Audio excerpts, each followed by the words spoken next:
Si Peter Laviña, sa planong pagsususpindi kay Marcos. Ito, konsihal to ng Davao. Pakinggan ninyo. So ito ang magko-confirm na meron talagang threat na napipinto for the Davao City Council. Mga premises, mga trump up na mga issues katulad ng sinasabing ay oo, Buster TV, kala ko Alhambra, yung Bataan Matamis, hayop na yan. Yan yung mga unang-unang mga sigarilyo sa Pilipinas, yung baliktad. Yung isang vlogger na galit kay Banat Bay, in love kay Banat Bay, yung mukhang payatas yung bibig. Tangina kamukha ni Zoraida. Pucha yung pag nagyosi, yung baliktad. Yung mga labandera sa probinsya namin, ganyan . Oo, nakabaliktad yung sigarilyo, walang sindi. Pag gano'n, ang babaho ng bibig niyan, promise. Drug war sa Davao, pagsuspindi ng Ano yan, ngumingiwi ba yan? Hindi naman ngumingiwi yung mayor namin sa Davao. Ang pogi, konti lang talaga. Mapapahaba ako ng buhok, ganyan din buhok ko, parang buhok ng Lego . Oo, yung nakapaloob, nakaganon, nakakapit sa anit. Yung kahit lumubog ka, pag ahon mo, tuyo pa rin. Ganyan yan, buhok ni Bastina yan . Wala mo, si Basti, kahit ganyan yung buhok niyan. Di ba sabi nila, basta kulot, salot, di ba? Si Basti, hindi salot yan. Ating mga kapulisan doon at meron daw gagawing COA audit sa Davao. So itong lahat na nakikita nating nilalatag na nila para maging batayan sa pagsuspinde ng ating kagalang-galang na mayor ng Davao, si Sebastian Baste Duterte. Sir Peter, dahil alam po, unang nagkilala kami ni Mr. Peter Laviña, siya po ay konsehal ng Davao City. Yan. At ako ay naging abogado ng ilang mga konsehal ng Davao at ng mga may-ari ng resort para tutulan yung fundraising dati ng Aquino administration na napakamahal na paggagawang moderno ng puerto sa Sasa. No? So, ano ba ho? Meron na ba ho talagang katunayan itong plano na isuspinde itong si Mayor Baste Duterte? Well, kahapon lang kami nakatanggap ng ganyang mga reports. Tayo ngayon nababahala dahil ilang okasyon na parang merong mga nilalatag na mga premises, mga trump up na mga issues katulad ng sinasabing drug war sa Davao, pagsuspinde ng ating mga kapulisan doon, at meron daw gagawing COA audit sa Davao. So itong lahat na nakikita nating nilalatag na nila para maging batayan sa pagsuspinde ng ating kagalang-galang na mayor ng Davao, si Sebastian Baste Duterte. Nangyari na ito, Spokes Hari, sa ilang mga LGU officials na wala namang basihan pero nasususpinde. No? Kaya nakakabahala itong pag-weaponize ng power ng government to suspend local officials. No, sana hindi ito matuloy at hadlangan na ng taong bayan itong mga pag-aabuso ng power ng ating gobyerno. Well, ito po kasi si Mayor Baste, siya po talaga yung parang tumatayong image model ng maisog. No? Para po sa mga Tagalog, ano ba ibig sabihin ng maisog at anong kinalaman ng pagiging image model ng mukha ng maisog ni Mayor Baste sa napaparating na suspension po ni Mayor Baste? Well, totoo yan. Nagiging hindi model rockstar. Rockstar. Kung saan siya pupunta na may mga maisog rally, hindi lang yung kanyang ama, Tatay Digong, ang nagiging rockstar, pati na si Baste, lalo na sa kabataan. Pagdududahan nga siya ng ating pamahalaan na tinatawag na destabilization daw itong mga paglulunsad ng mga maisog rally. Na sa katunayan, alam na alam ito na expose sa Hari, ito'y exercise lang ng ating karapatan, no? To peaceably assemble and express our grievances. Totoong maraming issues ang dapat iparating sa ating pamahalaan, lalo na sa ekonomiya, sa pag-aabuso nga dito sa ating civil liberties and human rights, at sa napipintong digmaan na talagang ginagawang proxy tayo sa labanan ng geopolitics ng malalaking bansa. So, itong mga rallies natin, ay legitimate naman, legal, no? At mapayapa. So walang dapat ikabahala ang ating pamahalaan. Pero ginagawang batayan nga na masuspend ang ating mga local officials na sumusuporta dito. Ano ba ang ibig sabihin uli ng maisog? At Maisog ano is po ang- matapang. Oo, ano po yung rationale kung bakit umiikot tayo kasama ang dating presidente Rodrigo Roa Duterte at si Mayor Baste sa buong Pilipinas para sa mga maisog rally? Matapang ang maisog, pero ano po ang pinaninindigan ng mga maisog rallies? Well, itong tinatawag nating mga issues ng TAPS, no? Transparency sa ating governance, accountability ng ating public officials, ang peace and security na dahil nga sa tinutulak na digmaan dito sa Alam mo, nagsimula silang kabahan ng bongga. Nung itong pinakakinakabahan nila na yung itong sa Tagum, diyan sila kinabahan talaga mga bossing. Kasi imagine hinarang na nila. Dito talaga sa Tagum nagsimula yung kaparanihan ng mga tarantado eh. Hinarang na nila, sinuspend na nila yung gobernador, nagkagulo na, tapos talagang pinigilan na halos lahat. Pucha, kita mo naman. Hati pa yan meron pang mga naka-estasyon na mga tao na nakaharang dun sa Kapitolyo. Madami din yun. So mas marami pa sanang umattend dito kung yung gobernador nila nakapunta rito. Maniwala kayo, sobrang dami talaga ng tao na to. Di talaga din namin ine-expect na ganun karami. Ito yung pinagtatawanan nila na na rally. Sabi na nilangaw kasi yan yung umupo ako dun sa, ewan ko naman kagaguhan ko rin. Nagla-live ako tapos umupo ako doon sa walang yung walang nakaupo na mga tao yan, yung mga monoblock na yan. Diyan ako umupo, wala pang tao, maaga pa nun eh. So sabi nila, wala, nilangaw kayo, iilan lang kayo, nasan yung 100,000 dyan, nasan yung ganito dyan. Kasi alam ba ninyo, na nag-pledge yung mga mayors ng Davao del Norte at according to Davao del Norte Governor Hubahib, ang total pledge daw ng mga tao na pupunta dyan ng mga local governments, yung mga mayors, 100,000.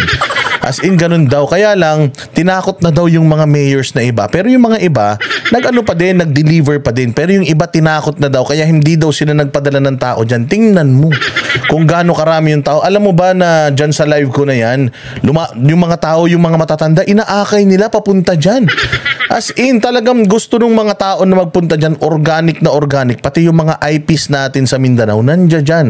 So, dito nila nalaman, mantakin mo Mindanao pa to Davao del Norte. Davao del Norte nakarating pa yung mga taga Luzon. So ibig sabihin, talagang tinatangkilik na ng mga tao yung maisog. Kaya ito na yung pinakahuli na naging successful na maisog, mga bossing. Kaya dahil dito, ayan na, sabi nila puta hindi pwedeng mangyari yung nangyari doon sa Davao del Norte. Kasi Davao del Norte na lang yun, Diyos ko po, ang dami pang nagpunta. Paano na kung ginanap yan dito? Samantalang, yun nga yung dinidiscuss ni Banat Bay kagabi. Yung mga tanso vloggers, magugulat kayo, ang daming views, ang daming viewers, pero walang mga nagpapakulay doon. Kasi lahat yun, sa totoo lang, sa lahat doon mga troll. Mga troll accounts yung mga yon, yung mga nagko-comment dito sa atin na pagka tinanggal mo yung isa, may sumusulpot na panibago. Mga troll farm yan. So, merong merong command yun na lahat ng mga troll accounts na nakasubscribe sa kanila, automatic na nanonood yun sa kanila kapag ka nagla-livestream sila. Malalaman mo kung talaga bang influential yung influencer or yung vlogger, kung talaga bang sinusundan, yung kapag ka nag-aya ng meet and greet tapos daan-daan libo yung nagpunta. Hindi ba? Pero kita mo, nagsanib puwersa yung mga ulaga, yung mga tanga. Akala nila mga sikat na sila. Dahil sa pag nanood nga ng mga live nila, libo-libo. Yung mga replay nila, ang tataas ng views. Alam nyo kung bakit? Kasi nga, mga troll yan. Mga troll yan, maniwala kayo. So ngayon, nung nag-aya sila ng rally, putang ina dyan pag ginanap sa Liwasang Bonifacio puta, mas marami pa yung mga taong grasa kaysa sa kanila.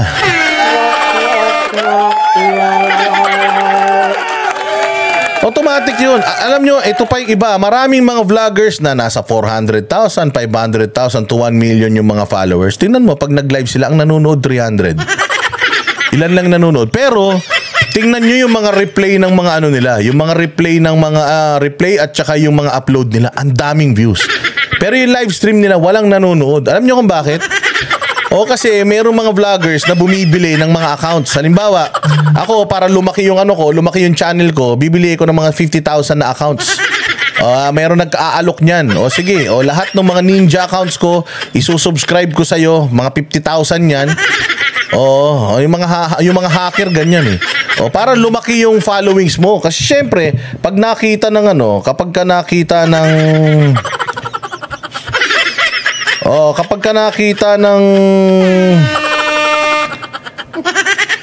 nakita ng mga Tatsu vlogger yan. Pag nakita ng mga followers pala yung channel, halimbawa pumunta sila sa akin, nakita nila, uy, ang daming videos, di ba? Ang dami nating videos, libo na. Tapos nakita nila na yung followers, ay 300,000, 500,000. Uy, sikat siguro to. So magsusubscribe yung mga tao. Tapos kasi nga in the hopes na kapag napansin mo sila, ipopromote din nila yung channel mo kasi nga ang dami ng followings mo eh. Ganun dyan ng labanan sa social media. Kaya madami dyan mga bossing sa YouTube, Facebook na ang dadaming mga subscribers pero walang mga nanonood sa kanila. It's because bumili sila ng mga accounts na magsusubscribe sa kanila para magmukhang malaki yung bahay nila, para magmukhang malakas at magaling sila, para puntahan sila ng tao. Kasi kung halimbawa ko nanonood ako sa YouTube, no? Tapos yung pinanood ko, okay naman siya, pero nakita ko yung followings niya, 10, 20. So, hindi ako, parang taas, ilan pa lang yung videos na nagagawa niya. So, hindi ako kagad nag-i-interest sa kanya. Ganun ang labanan sa social media. Kaya nga, mapapansin niyo, sabi nga nila, ikaw, Boss Dada, mabagal yung paglaki ng channel mo. Sa akin, okay lang. Kasi alam ko na itong mga subscribers ko, mga legit ito, mga totoong tao talaga to, hindi to mga ninja accounts na tawag nila.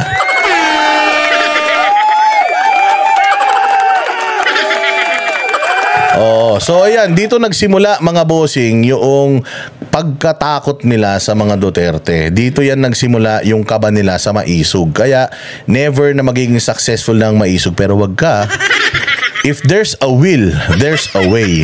Makakahanap kami ng paraan kung paano kami malayang makakapagpahayag. Darating tayo sa punto na putang ina maghaharap-harap tayo lahat. Magmamatigasan na lang tayo. Antayin ninyo. Baka one of these days, nandyan na kami sa doorsteps nyo. South China Sea. So itong mga issues na ito ay nagmula doon sa pagtutulak sana ng People's Initiative na tinutulan ng taong bayan, no? Pang-aabuso ng ating gobyerno, pagwawaldas ng ating pera sa ating kaban na talagang tumutulak dito sa kahirapan ng ating bansa at ng ating mga kababayan. So dyan ho yung mga umiikot na mga issues na gustong iparating na mga maisog, no, na mamamayan natin sa ating pamahalaan. Ano po ang magiging response unang-una dyan sa Davao City kung itutuloy po ang suspension kay Mayor Baste, at ano magiging response sa buong Pilipinas kung meron man? Well, matindi ho ang magiging response niyan sa personal na tingin ko. Magkakaroon talaga ng protesta yan. Yun ang isang kinakatakot natin na if they are doing this para magkagulo ang tao, for them to declare 1, martial law, 2, hindi na magkaroon ng election. Kasi magdideclare sila na Davao is in the state of war, let's say for example, or state of lawlessness dahil sa mga mag-rally-rally dyan dahil dito sa gagawin kay Duterte. O ayun na, pag nag-declare sila doon, isa sa ilalim nila yung Davao sa martial law. Diba? We are putting Davao in martial law. Patay na. Pagka martial law mo Davao, punta dyan mga sundalo, sila magpapatakbo. So mamaya niyan, bigla nilang kasuhan pa ng rebellion itong mga Duterte, tapos biglang i-weaponize nila yung mga batas na available para itong mga Duterte na to. Halimbawa, kasuhan ng rebellion. Di ba matindi yun? Pag kinasuhan ka ng rebellion, tapos ka. May kulong na yun, hindi ka pa pwedeng maging government, tumakbo sa any government position. So yun ang problema natin mga bossing. Kaya maghinay-hinay din tayo. Kasi katulad ng sinasabi nito ni Konsehal Lavinia na baka magkaroon ng massive protest dyan. And yun ang problema natin. Yung massive protest, biglang may mga grupo na alyado nila na magugulo papasok dyan. Tapos magugulo, iisipin galing yun dun sa mga nagpoprotesta. Pero nakadisguise lang yun. Planted nila yun para manggulo, magkagulo dyan, i-fuel yung mga tao, i-gaslight. Tapos magkagulo sa Davao. Ano mangyayari sa Davao? Masisira ang Davao mga bossing. Kaya ingat ng matindi, ingat ng malupit dahil kung hindi kayo mag-iingat-ingat, magiging padalos-dalos tayo, magkakaproblema tayo ng mas malaki. Baka imbis na makatulong tayo sa mga Duterte, baka mas lalo pa tayong makatulong sa sa kalaban para manalo. Tingnan natin kung ito ba talaga ang gusto nila, yung magkagulo or whatever. Mga taong bayan dahil very unfair and unjust ang magiging paraan na isususpend ang ating local government officials na wala namang batayan, no? So magkakaroon yan ng ripple effect hindi lang sa Davao, malamang sa buong bansa dahil nga popular naman si Mayor Baste, no? At nakikita na natin yung pattern nga, parang isa-isa ang sinususpend ng mga local officials. So malamang Smoke-Sari, magkakaroon ito ng groundswell, no, ng protesta hindi lang sa Davao at sa buong bansa na mapaparating sa ating mga kinauukulan na yung kanilang mga style sa governance ngayon ay tinututulan ng ating mga mamamayan. Lalo itong magde-destabilize tuloy sa ating bansa, no? At sa katunayan, hindi China ang threat sa ating national security. Itong pag-aabuso sa ating mga local officials at sa ating mamamayan ang nakikita kong security threat sa ating bansa.